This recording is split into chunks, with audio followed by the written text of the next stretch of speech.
Welcome to Village Church Connections. I'm David Pavey, an assistant pastor. In some of our western states like New Mexico, you can drive for mile after mile through beautiful desert. Each little hill or bend in the road opens up a vast panorama of scenery under brilliant skies. But there is danger there. When approaching some of these vast stretches of open road, the traveler will see signs reading, "Fill up here, last exit for 50 miles, or 75 miles, even 100 miles. The cautious traveler fills up with gas whether he needs it or not. A friend of mine crossed this area some time ago, long before the cell phone era. He filled up and drove 110 miles before the next exit. How awful it would be, he thought. How awful to run out of gas in the middle of nowhere. Whatever would one do? Now and again he saw a car or a truck, but it was dreadfully lonely out there. There were no houses, let alone gas stations. In the little town at the end of the long stretch, however, he learned that there were desert angels, men who made a mission out of helping stranded motorists.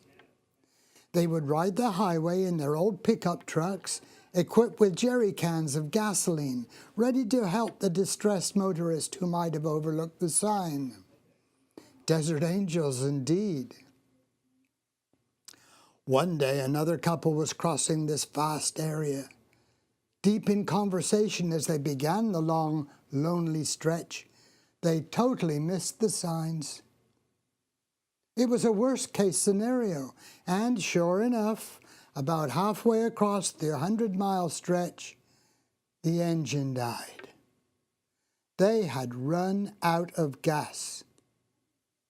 The wife began to cry. They had visions of being stranded for the night, being robbed, even dying there.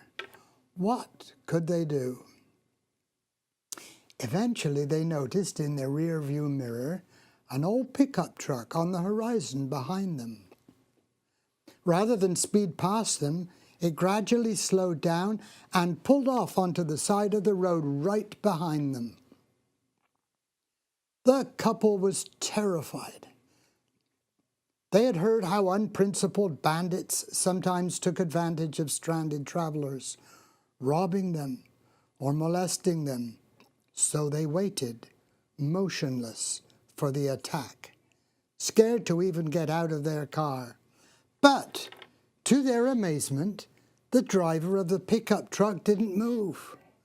He just waited and watched. After a long time, they could stand the stalemate no longer.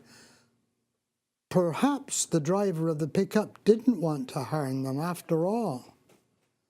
Perhaps there was someone they could trust.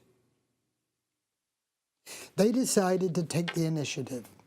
As the wife stayed glued to her seat, the husband slowly opened his door and walked cautiously towards the pickup, his hands out of his pockets.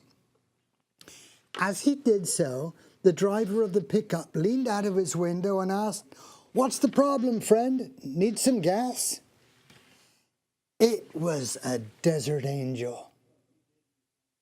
Not wanting to frighten them, the desert angel had learned not to thrust himself on people. They might be armed and aggressive. They might not want help.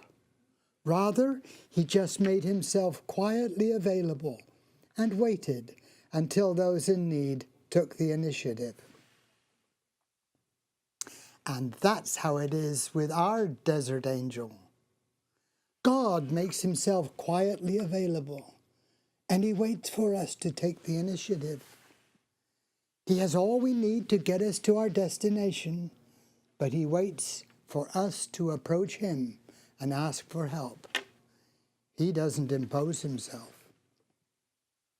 "Call upon the Lord while he is near," urged the prophet Isaiah. "Whoever calls on the name of the Lord will be saved," explained the Apostle Paul. Now is the day of salvation. And Jesus himself said, "Come to me. Come to me and you'll recover your life." You can trust the desert angel. Why not invite him to help you today? And thank you for tuning in to Village Church Connections.